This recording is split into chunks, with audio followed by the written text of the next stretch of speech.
كانت جزء لا يتجزأ من الدولة العثمانية. We are being criticized for doing our job and for upholding the federal constitution. Like I have said in the past, I will not bend to such lame pressures and insinuations.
It's a wonderful initiative.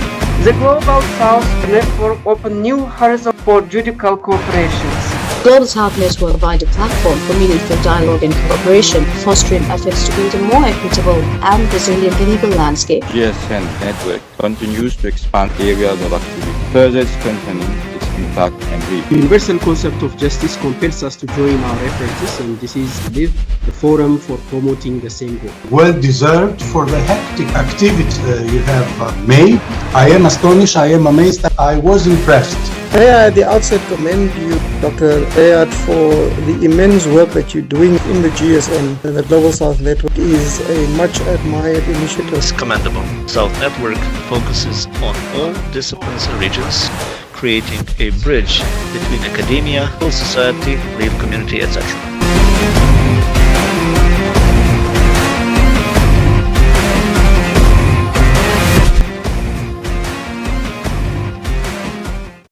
Good afternoon, and it is my pleasure to welcome you all to the 29th seminar in the phase 4 of our International Interdisciplinary PhD in Progress weekly seminar series organized by the GlobalSouth Network. Before we begin, I would like to thank Dr. Newman Riyad, lecturer in law at Leicester Law School and founder and chief convener of the GlobalSouth Network, for organizing this weekly seminar series. I'm Dr. Johannes Sulaiman. I will be chairing today's session. I am an associate professor of international relations at University Jenderal Ahmad Yani, Unjani in Cimahi, Indonesia, and also a non-resident fellow at the National Bureau of Asian Research, Washington, D.C., USA. My interests included in Indonesia's strategic culture and diplomatic history, Indonesian relations with major powers, East Asian security and politics, and civil military relations. Also an editor-in-chief of our journal of Global Strategic Studies, a peer-reviewed journal of international relations studies, and feel free to send me any articles if you want to get published. Dr. Ahmad Rizky Umar, he is the discussant for today's session. Dr. Umar is a Mary Sklodowska-Curie Fellow at the Department of International Politics, Aberystwyth University. He completed his PhD in Political Science and International Studies at the University of Queensland, Australia. His current postdoctoral research titled RWP, Transregionalism in World Politics, funded by UKRI, Guarantee for Merit Sklodowska-Curie Postdoctoral Fellowship, which explores transregionalism in world politics, focusing on the politics of transregional cooperation in the Pacific. He's also completing a book project on the history of the idea of Asia in world politics. Dr. Umar also occasionally writes op-ed for media, including Jakarta Post, The Interpreters, Indonesia at Melbourne, Conversation, and Dasline, and so on. Thaís Simões Dória, the peer commentator for today's session. Thaís is a PhD candidate in the Department of Politics and International Studies and recipient of the Chancellor International Scholarship. Her ongoing doctoral project delves into the theoretical underpinning of global hierarchies within the field of international relations, with a particular emphasis on the autonomy of secondary power from the Global South. Sounds very interesting indeed. I'm looking forward for your discussion. I'm looking forward to read it. Sounds very, very, very interesting. Empirically, they conduct a comparative analysis of case studies featuring Brazil, South Africa, Indonesia, where they examine the discourses of foreign policy elites and identify the expressions of autonomy within their discourses. Last but not the least, our today's guest speaker, Rizky Ihsan, a PhD candidate and a teaching fellow at the School of Government and International Relations, Griffith University, Australia. His recent publication titled The Gas and Brick Policy, Indonesia COVID-19 Security Season Dilemma, was published in Journal of Transregional and National Studies of Southeast Asia. Well, today, Rizky will present part of his PhD project titled Elite Perception, Public Opinion, Indonesia-China Policy, a Neoclassical Realist Analysis of Post-Reformasi Era. And you have 30 to 35 minutes for your presentation, followed by 5 minutes for comments, questions from both discussant and commentators. And if time permits, we will then have a 15 minutes Q&A session with attendees. And now, the screen is yours. Thank you. Good luck. Thank you. Thank you very much for your kind introduction, Pak Yohanes. Thank you, Dr. Nauman Riayat, for having me, and Mas Umar and Thaís as a peer commentator.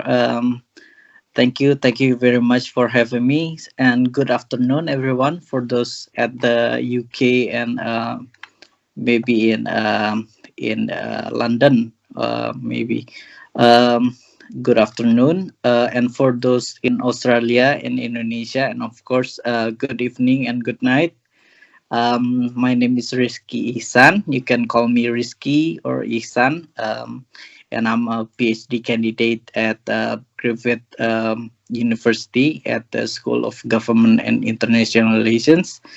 So today I will be talking about my doctoral research that examines Indonesia's foreign policy toward China after the post-Reformasi period, focusing on how the elite perceptions and public opinion interact to shape Indonesia's China policy outcomes. So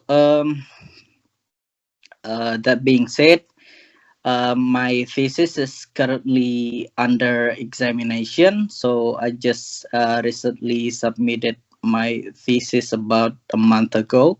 So having said that, I kindly ask that it's not to be cited until the examination process is fully complete. Thank you. Let me start.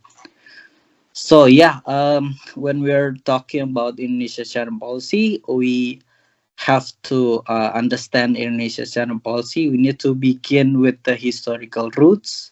So during the Cold War, Indonesia froze its diplomatic relations with China, especially due to the Cold War sentiments and the 30th September movement in 1965 that sparked the hostility towards the communist movement, especially the Chinese involvement of the failed communist coup, and then it's deeply affected the Indonesian society up until today. So that we have to recognize that historical aspects to when we're talking about Indonesia's China policy. So there's also the freezing of diplomatic relations between Indonesia and China from 1967 up until 1990.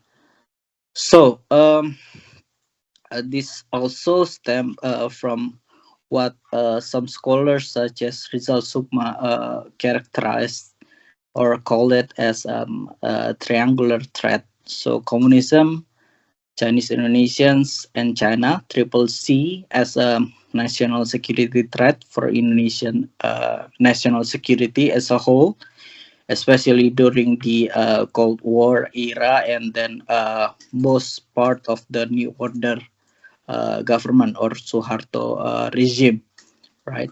despite having normalized its bilateral relations in 1990, there is kind of hostile aspects, deep historical resentments between the two, especially from the Indonesian society towards communists, towards Chinese Indonesians, and towards the People's Republic of China up until today, that we will discuss a bit more later.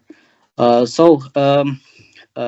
story short, there was a fall of Soeharto and the beginning of Reformasi. So it sparked the movement of the strong movement of democratization, and then it sparked the diversification and the proliferation of foreign policy actors within Indonesian foreign policy stakeholders. And then, according to some scholars, it led to an ambivalent China policy. So, of course, there's some variations between the proactive engagement and then distant relations with Chinese mainland China. So next, this brings me to the core of the core puzzle of my research. There's variations despite relatively stable external systemic condition. So my thesis currently look towards how there's a policy variations despite stable systemic stability after the end of the Cold War. So to capture this variation, I use political temperature. Is commonly used by international relations scholars in East Asia, mainly to describe the hot and cold relations between Japan and China. So hot economics and cold politics between Japan and China. So I applied that same logic to Indonesian China policy. So the political temperature would be hot, meaning proactive, warm, moderate, and cold with distant. So my thesis currently looked at the two aspects of economics, mainly in terms of trade, investments, infrastructure development projects, and so on. And then also politics in political aspects, mainly political alignment, major agreements like Belt and Road Initiative and so on. And then 4 case studies that I'm using is obviously from 1998 up until 2024. So I characterize Habibie's China policy as cold economics and cold politics. And then Wahid and Megawati, I consolidate those two into the same, into one single entity, because they kind of have like one presidential term. So Wahid was ousted before his term ended, and then he was replaced by Megawati as his vice. So Wahid and Megawati, cold economics and hot politics. And then Susilo Bambang Yudhoyono, or SBY, commonly known, is warm economics and warm politics with some variations that we will discuss later. And then Jokowi, for the most part, hot economics and hot politics. With some variations too that we will talk about later. So the obvious research question that I'm currently looking is why does Indonesia's China policy in post-reformasi vary significantly despite of relatively stable systemic stability. So most existing explanations fall into three camps: so neorealism, liberalism, and role theory. So neorealism emphasizes more on the structural explanations, obviously. So it tends to overlooks or does not explain enough of the improvement of bilateral relations between Indonesia and China, as we have seen so far in post-Reformasi era. Liberalism, on the other hand, or bureaucratic politics, on the contrary, overlooks systemic pressures or incentives, and it tends to rely heavily on the explanation of domestic politics.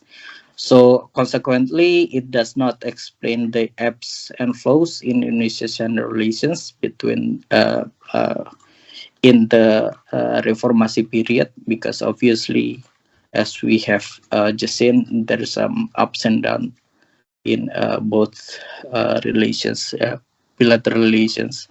And the third one is the constructivist or role theory. So it stresses on the identity aspects, and then the relatively stable role that Indonesia has. It tends to reflects Indonesia's behavior in foreign policy behavior. So so the gap would be, or the limitation would be, it does not explain the improvement, same as the neorealist school of thought, and it does not adequately explain the variations between in bilateral relations. So I came up, so I turned to neoclassical realism as my starting point. So this framework actually acknowledged that systemic pressures, such as that was that is the main starting point of neorealism. And then it combines with the domestic approach of the classical realism. So it combines as it become neoclassical realist. This framework acknowledges that systemic pressures and incentives like China's rise matter in Indonesia's foreign policy, but argues that they are filtered through domestic variables. So in more simple terms, it looks both outside influence or outside pressures and internal filters within the state or in domestic politics. So neoclassical realism helps us understand that the two countries may face the same external pressure but respond very differently depending on what's happening on the domestic level. So my dependent variable in this thesis is Indonesia's foreign policy choices toward China. So as we have just discussed, Habibie called economics cold politics, Wahid Megawati called economics hot politics, SBY warm economics, warm politics for the most part, and Jokowi hot economics and hot politics for the most part, especially under his second term in office. So the independent variable would be the China's systemic rise. So China's have shown relatively consistent rise since the end of 1990s up until 2024. So that actually became the core puzzle of my research, why China's systemic rise is relatively stable, but then we've seen varying degrees of Indonesia's China policy, right? So intervening variables on the domestic level would be the elite perception and public opinion. So the elite perception here, I would characterize it as how elites perceive China as a threat, and then public opinion, how the public see economic benefits from China.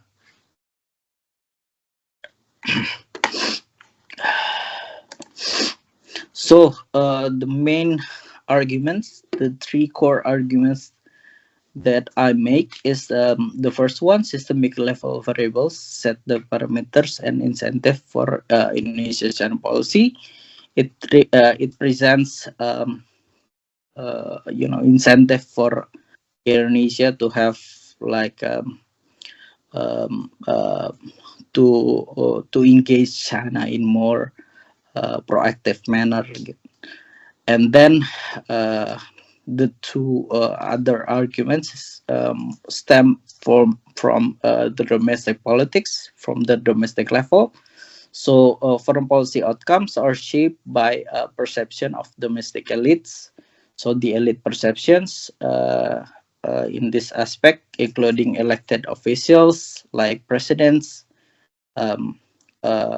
bureaucrats, of course, and the policymakers, and the military leaders also included. And then the third one is the public opinion is a conditional or secondary variable limiting or shaping Indonesia's policy. So it, my thesis also will also try to specify or identify under which condition public opinion matters and under what condition public opinion does not. So yeah, this is the main model I used throughout my thesis. So throughout 4 empirical chapters from Habibie administration up until Jokowi, I used this model consistently. So it builds on the type 2 neoclassical realist model, integrating both elite perception and public opinion. So elite-driven assessments and then societal pressure. So the foreign policy aspect rests on the state-society relations here. What makes the model distinctive is that the interaction between the elite and the public shapes general outcomes of Indonesia's foreign policy choices. So at times it constrains or reshapes, and this is especially important in democratizing context. So Indonesia post authoritarianism, so Indonesia in post democratization, because there is some the assumption is that the elite is far more receptive to public wants and public needs, and the political legitimacy matters. So my research design is comparative case studies. So within Indonesia, so within unit cross case comparisons, so with cross administrations, so namely in Habibie, Wahid Megawati, Yudhoyono, and Joko Widodo. So I examine Indonesia's China policy in about 26 years, so from 1998 up until 2024. So for the data collection methods, I have conducted 23 interviews with policymakers, one former foreign minister, diplomats, and scholars as well. So I also analyze laws, policy documents, public opinion surveys, and newspaper archives. And for the data analysis, I use triangulation. So I cross-check or cross-reference those interview data with media reports, And then I use thematic analysis and to identify recurring themes in economic, political, and security dimensions. So let me illustrate the model using the first case studies of Habibie administrations. So this one is actually is going to be published by Indonesian Quarterly. So in the first quarter. So yeah, I think this could be openly publicly available next month, perhaps. So during this period, elites viewed China with hostility and suspicion, so driven by domestic instabilities, after Suharto regime collapse, the Habibie transitional government mainly consists of many figures like military officials, military leaders from the previous Suharto government. So obviously they are likely tend to have the same hostility towards China and communist movement. So I identified this during my research. So for the most part, elite and policymakers within the Habibie administrations tend to have high threat perceptions of China. So yeah, there is that. So in addition, there was also little to no societal demand for economic engagement. So from my research, I found that the Indonesian public tends to be more focused and then more concentrated towards economic recovery in the domestic level, in the business aspect, for example. So Indonesian business people tends to focus more on the domestic recovery rather than increasing or improving relations with external powers such as China. So then there is that, and then obviously anti-Chinese sentiments is was arguably at its peak post May 1998 riot. So there is little to none low-level enthusiasm of having close relations or close business relations with China from the domestic, from the business people or from the public. From the Indonesian public. So yeah, there is that. So the policy outcome and then become cold. So cold politics and cold economics, and it resulted in low engagement in politics. So for example, Habibie and Jiang Zemin only met like once accidentally during the 1998 Kuala Lumpur APEC conference in on 17th of, if I'm not mistaken, in August 1998. So yeah, there is that. And the economics, on the economic aspect, we also have a very low economic engagement with China, one of the lowest in Southeast Asia perhaps. So so in contrast, Jokowi have hot politics and economics, right? So under Jokowi, the situation changed very significantly. So elites, especially economic technocrats, generally saw China as an opportunity rather than a threat. So the elite tends to have low threat perception of China.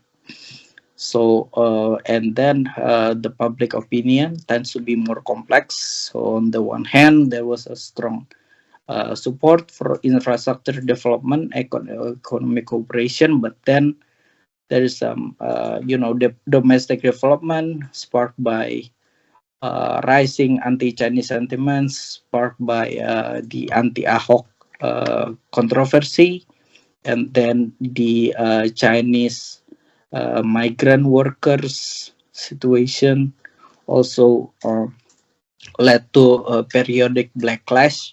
So the policy tends to fluctuate it a bit. So hot, cold, and then hot again towards the end of the Jokowi administration. So yeah, there's also this findings.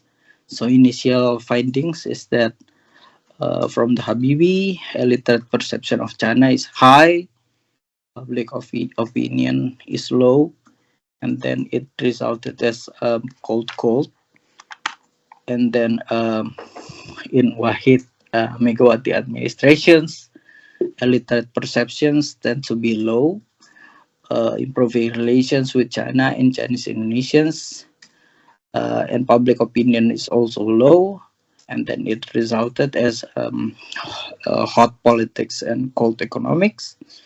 And then under Yudhoyono, for example, moderate, illiterate perception tends to be more ambivalent during the Yudhoyono government. So SBY himself, I found that SBY himself tend to be lean more to the West, but the bureaucracy and the foreign policy establishment push for closer engagement with China. And the public opinion tends to be also moderate, so it's kind of difficult to point out exactly. So survey shows increased favorability compared to the previous Megawati government, but then expansions of Chinese investment and Chinese products, the flows of Chinese foreign products into the Indonesian markets created, economic concerns among Indonesian business. And then in Jokowi government, there was a relatively low threat perception of China, so tends to have a strong perceived economic interest, but some nationalist and military factions remain wary of Chinese influence. And public opinion on China's benefit is high, so favorable views in surveys, but increasing anti-Chinese rhetoric in political discourse also periodically emerge, especially leading up to the electoral presidential election. So yeah, my research aims to offer three main contributions. So it introduced elite public perception model, showing how two variables between elite and the public perceptions shape policy outcomes in different administrations. So while existing studies emphasize more on elite-driven policy or social perception separately, my research integrates both in more structured manner. It demonstrates how state-society relations functions as domestic constraints. It also aims to extend the application of neoclassical realism beyond Western case studies. And my study shows that public opinion was indirect but still influential factor, particularly when it aligned with elite views. So empirically, this thesis offers a longitudinal analysis of Indonesia's foreign policy for over 25 years. So rich case material drawn from interviews and media archives, and it also challenged the assumption that Chinese rise was a direct factor shaping Indonesia's policy. So my thesis emphasized Indonesia's domestic political and economic calculations as the, major factors in shaping Indonesia's China policy. So the third one, it also provides a structured analysis of evolving Indonesia's China policy through different leaderships, contributing new case study materials to foreign policy literatures. And then to conclude, Indonesia's China policy cannot be explained by systemic pressure alone. So obviously the first primary filter is the elite perceptions. So elite-driven analysis is the primary importance. But then public opinion also plays a conditional but impactful role, especially when mobilized during critical moments. So Indonesia's engagement. So my thesis also argues that while conventional wisdom sees China's rise as a both threat and opportunity for Indonesia, so I argue for the most part China can be seen as both systemic incentive for Indonesia but also a domestic liability for Indonesian leaders. So yeah, I think that's it from me. Thank you very much. Okay, thank you very much, Mr. Rizky, and it's glad that you are staying under the time limit. Now I'm going to let me give the opportunity to Miss Simões Dória first to give her comments before I move to Mr. Rizky. Mr. Umar, the floor is yours. So hi everybody, a really great presentation. Excuse me. So really interesting. Thank you, Norman, for organizing this, because Rizky's research really speaks to mine in a sense, at least to my case study of Indonesia. So I'm really glad to be here. I will do some sort of comments and annoying questions that you might get on your Viva. So I will be the boring one to do it, but mainly because I'm actually interested to know these things that I'm going to ask you. So I have an IR background, so most of my questions are going to be related to IR in a sense. You mentioned in the beginning that your puzzle was that there was a variation in attitudes towards China despite systemic stability. And I was thinking, what do you mean by systemic stability? Because if anything, the system wasn't stable during that time. Being the rise of China, one thing that destabilized it, so to speak, but that you could say that you account for it since you put it in your model. But there are other variables and events or process depending on the sort of methodology that you think that took place during this time. That we could argue from a neoclassical realist perspective that there was no stability during that period. So is this an assumption on your model, or if it's not, how do you characterize it? I mean, systemic stability. Another thing that I was interested in, and maybe it's just because you had relatively short amount of time to present your thesis, but I was wondering the parameters you use to assess elite perception and public opinion. You mentioned surveys, you mentioned reports, you mentioned media, but what I was thinking was, for example, on one of the diagrams that you showed, elite perception was assessed related to China as a threat or not, and public opinion seeing economic benefits or not. These are two different variables, right? So I was wondering if you analyzed both things for elite and public opinion or not. In regards to public opinion, one thing that I was wondering was when I was in Indonesia, and this came out in many of my interviews, even though I didn't ask anything about China, to be fair, but it would come up in an interview that I did. I had a sense, and correct me if I'm wrong, that most Indonesians, or common sense, so to be able to generalize, it has a certain stigmatization of Chinese people in Indonesia. So there's almost a how can I say it, like a predisposition to have some sort of resistance if we talk about security matters, for example. Economic matters, this might be relaxed somewhat because of the need to attract investment and some other things. But I had a sense that there was a stigmatization. So how did that play out in assessing public opinion? And another thing that I was wondering, for example, I myself analyzed public opinion for my master's, and not Indonesia.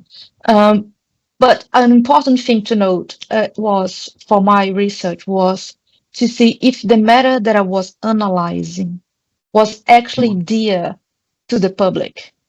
So I had to access the saliency of the matter to the public. For example, if I ask about the Palestinian cause in Indonesia, I'm sure it's quite salient.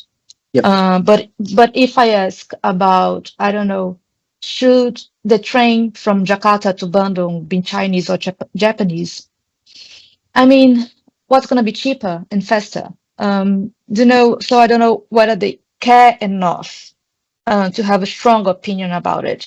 And this is not me trying to question you, but it's more like, did you test salience? Did you check how much of the percentage argue that they don't know or they don't care in those surveys? Another thing, were the surveys the same throughout the whole period that you're analyzing? Are the same questions being asked throughout this whole period? I just wanted to instigate conversation, really, and say that it's really fascinating work. Okay. Okay, then I think that's interesting comments, and I think I will let Mr. Umar to say his piece first before I let Rizky to answer both of them, I guess. Okay. Let's Mr. Umar, the floor is yours. Okay, thank you very much, Pak Johannes. I think and Rizky for excellent presentations. I think this is a really great piece of work. I think it will pass the examinations for your PhD, and congratulations for reaching this stage. It is a very good work that updates, I think, the literature on Indonesia-China relation. I think there have been works in the past 30 years from Rizal Sukma, and also Mas Yagamia here, who discussed China. I like the conceptual innovations by bringing the neoclassical realist perspective to Indonesia's China relations. I think as an empirical work, I think this is a very interesting work, and I look forward to read the published versions of it. I have 3 comments for these presentations, which I think can help to clarify some couple of things, and also to widen the contributions. The first is I'm wondering if you can clarify what do you mean by cold and hot relationships in that becomes the puzzle. How do we consider the cold relationship and hot relationships? And I think you applied this framework to 4 different political administrations, but I'm sure that there are some dynamics. We cannot really consider Jokowi as fully pro China because he's also considering the domestic constraints, and also there are more dynamics in Wahid and Habibie during the early Reformasi. So I'm wondering how do you define this? And related to that, I'm thinking of the dynamics. Is it the cold and hot relationship is a binary, or this is actually evolving.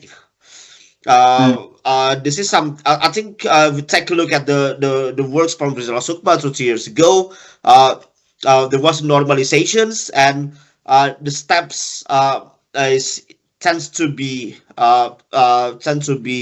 evolving rather than in dynamic. So I'm wondering if you can consider these questions.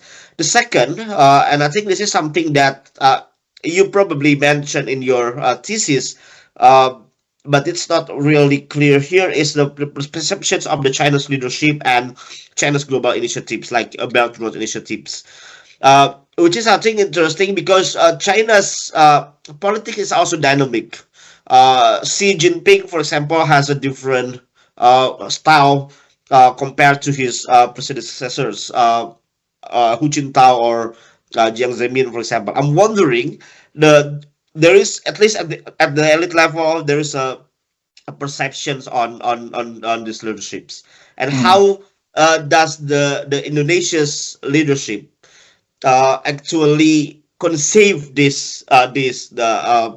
China's leadership, and also with regard to their initiatives like the global the Belt and Road initiatives, which I think you have discussed it in Jokowi's terms. And the third aspect that I would like to comment here is about the theoretical contributions. I think you've done a great job in analyzing the Indonesia-China relations from a neoclassical realist perspective, looking at the domestic politics, and also looking at the constraints on the systemic pressures, looking at the elite and public opinion. But how would you extend this scholarship? What would be your theoretical contributions to refine the neoclassical realist debates in IR? And I think it would be essential if you want to submit to IR journal, for example. Some of the reviewers might ask whether the contributions can extend the theoretical debate. So I'm wondering what would your theoretical contributions. Thank you very much. Thank you. Okay, thank you for your comment, Mr. Umar. It's a very, very insightful. And now I will give the floor back to Rizky, and I hope you will address those two excellent excellent comments from our commenters. The floor is yours.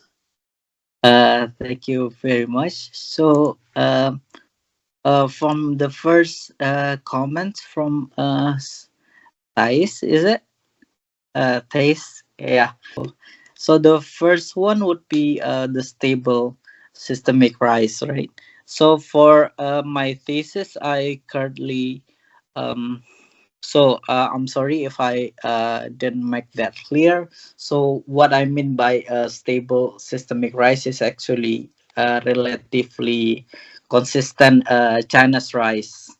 So in this thesis, I only examine Indonesia and China. So China's systemic rise, influence Indonesia in some way, and then it is constrained. It is filtered by Indonesia's political context, from domestic political context, from the elite and the public level. So the stable here I mean by relatively consistent China's rise from the late 1990s up until 2024. So yeah, from in terms of GDP, from in terms of military budget, so they tend to have relatively stable increase in those two aspects. Yeah, so parameters for elite perceptions and public opinion. So yeah, so my thesis used the assumption that China's rise is perceived as generally perceived as a threat and opportunity for Indonesia. So the threat aspect come into the elite, and that the opportunity aspect goes to Indonesian public. So the threat aspects stems from the New Order government, that China is a threat. China threat narrative mostly speaks to the Indonesian elites. So the elites would focus its attentions more to the China threat aspect. So at some cases, it tends to have seen China as an opportunity. So my thesis would treat it as low level of threat. So if they have increased enthusiasm of having cooperation with China, that means low level of threat, that kind of stuff. So the public would focus more on the opportunity aspect from the economic point of view. So from having business with China, conducting business, so conducting major investment, for example, in China or from China, that kind of stuff. And then in terms of public opinion, so my thesis would actually consider the role of public opinion in terms of the level of favorability. I use I didn't conduct quantitative direct survey or primary survey, but I use secondary surveys such as from Pew Research or from the Indonesian-based think tanks like Indicator or other Southeast Asian think tanks like ICS. They tend to have public surveys towards about China's image in Indonesia. So yeah, I just used that secondary surveys. So for Mas Umar, so I would clarify the hot and cold policy. So my dependent variable is actually the policy, Mas Umar. So it's not necessarily the relations. So the cold policy would be having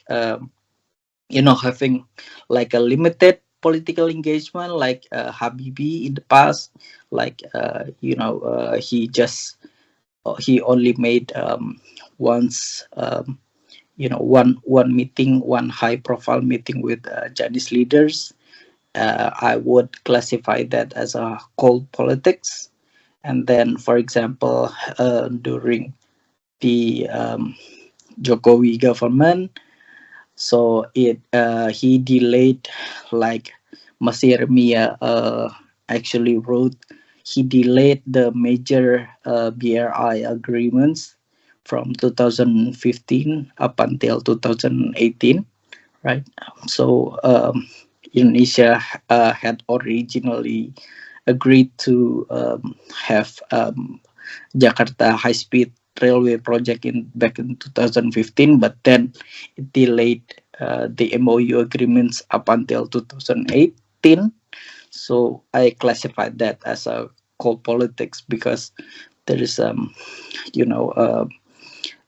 there's much going on in Indonesia's domestic policy at the time, related to the Ahok controversy and all that kind of stuff. And the hot and cold, I would say yes, is a binary, is like a different kind of level.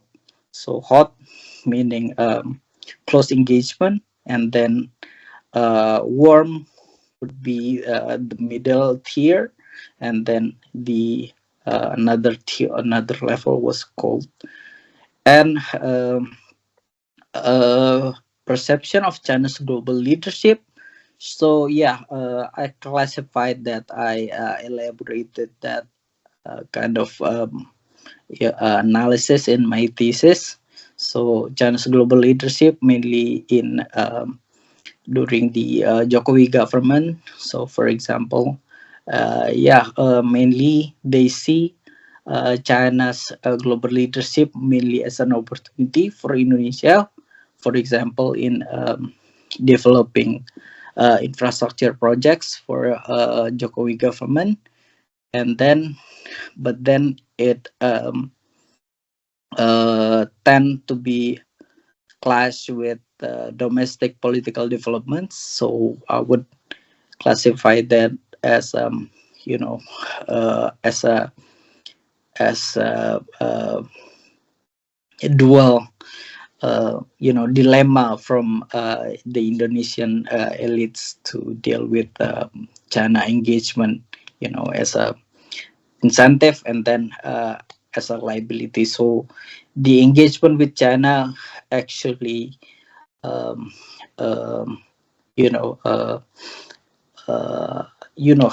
to be measured, like because it has political costs in terms of domestic domestic politics. So mainly for China's global leadership, especially from the 2013 up until now, it's mainly seen from the Indonesian leaders as an incentive, definitely. So theoretical contribution for the neoclassical realist framework, as we have discussed. So I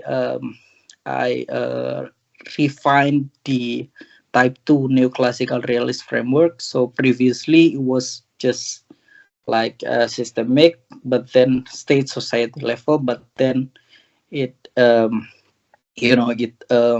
needs to be sharpened in terms of what kind of domestic aspects or domestic variables are there to examine, or what kind of domestic level of analysis that needs to be scrutinized in terms of so I classified that as elite perception and public opinion. If anyone have question or anything, comment, just raise your hand or just type in the chat and then we'll get to you at the end. Ethan has a small question. Ethan, if you'd like to ask, please go ahead. Thank you. No, I don't want to ask fellow PhD students, especially the one who has submitted it. And congratulations. Your work is a very interesting one, especially when I saw the title. I remember that I just read a thesis written by the current Indonesian ambassador to the United Kingdom, Pak Desra Percaya. He researched the Indonesian perception towards China before Reformation era. So it's just a continuation of the study. If you're aware of it, I just put the link on it if you want to read more on it. Probably you have read it, but I just want to make a connection between your work and the thesis done by the Indonesian ambassador. Did you assess the changes or continuities between the before the Third Reformation and after Reformation Indonesia's China policy, before you try to compartmentalize the Reformation into four periods? Because I think it's interesting when you put history of China's Indonesia relations in the first slide. It will be good to know what happened before you enter the Habibie era. Probably it's related with Thaís' comment about this China stigmatization. Just I see from your slides and what I've read from Desra Percaya's thesis, our ambassador's thesis, there's a stable stigmatization, or not stigmatization, is a stable enmity perception of our Indonesian military towards China. Is that what you all also find it? And also the second one of the most interesting part of the thesis is the one China issue here. When you put Indonesia's China policy, which China you're looking for? Because in the Desra Percaya's thesis, the recognition of Taiwan was very interesting parts in the process. The last point about the Taiwan problem is that even though Indonesia froze the relations with China a couple of decades ago, Indonesia also didn't recognize Taiwan as well at the time. So what happened in Reformation era through the Taiwan about this one China idea? Thank you. Okay, Rizky. Thank you very much. So for the first question, I didn't analyze Indonesia post and pre-reformasi, so that was one of the limitations of my work, is that I focus more on the post-reformasi period. So I just use it as a background information when studying Indonesia's China policy. And then the second one would be the China-Taiwan matters. So Taiwan matters, I actually discussed it a bit on the Yudhoyono administration. Well, when the Yudhoyono administrations rejected Jan Shui Bian's planned visit to Indonesia. So the Yudhoyono administration was committed to the one China policy. One China policy important the significance of Indonesia-China relations. Yeah, so the Taiwan aspect is out of questions for Indonesia in post-reformasi era. Yeah, I think that's about it. Thank you, Rizky. Thank you, Johannes. Okay, I also have something to ask, but unfortunately we are out of time. So let me give a concluding remarks. Thank you very much, Mr. Rizky, for your very insightful presentation. It is a very interesting, valuable contribution to broader literature, and I'm looking forward to read your finished dissertation if you want to send me. And I would like to thank you, Dr. Umar and Thaís for their comments, and everyone who is here in the live session. And anyway, the Global South Network warmly welcomes PhD students from any discipline and any part of the world to share their projects and receive interdisciplinary feedback. Anyone interested on presenting their work or participating in a session can contact Dr. Nauman Riyad, the founder and the convener of the Global South Network, at the email address provided in the chat box. Same time next week, let's meet our next guest speaker, Thaís Dória, PhD candidate, Department of Politics and International Studies, University of Warwick, will present her PhD project tentatively titled Discourses of Foreign Policy Elites in the Global South on July the 30th, 2025, from 15 to 16 UK time. And take care, look after yourself, and have a wonderful day. And thank you for being here. And give a last round of applause for everyone. Thank you very much. Thank you, everyone. Thank you. Sukses, Kak Rizky. Thank you, Thaís. Thank you, Mas Umar. Thank you, Nauman.